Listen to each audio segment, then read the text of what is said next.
Machanidas was a tyrant of Lacedaemon about the end of the 3rd century BC. He was originally, perhaps, the leader of a band of Tarentine mercenaries in the pay of the Spartan government. The history of Lacedaemon at this period is so obscure that the means by which Machanidas obtained the tyranny are unknown. He was probably at first associated with Pelops, son and successor of Lycurgus on the double throne of Sparta, but he eclipsed or expelled his colleague, and for his crimes and the terror he inspired he is termed emphatically the tyrant. Like his predecessor Lycurgus, Machanidas had no hereditary or plausible title to the crown, but, unlike him, he respected neither the ephors nor the laws, and ruled by the swords of his mercenaries alone. Argos and the Achaean League found him a restless and relentless neighbor, whom they could not resist without the aid of Macedon. Rome at that crisis, the 11th year of the Second Punic War, was anxious to detain Philip V, as usual.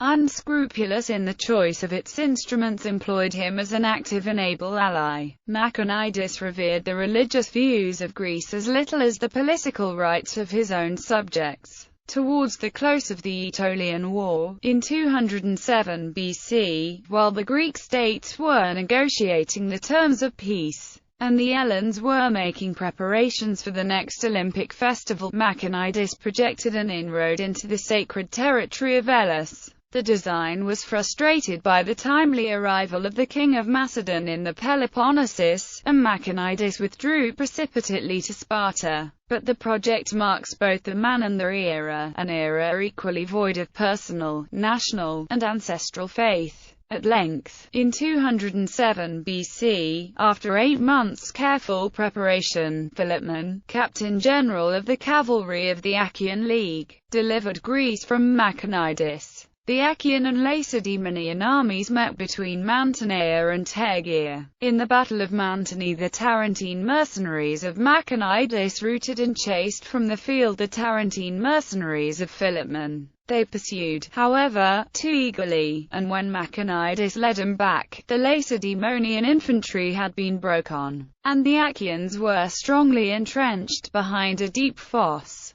In the act of leaping his horse over the fosse, Machanidas fell by the hand of Philipmon.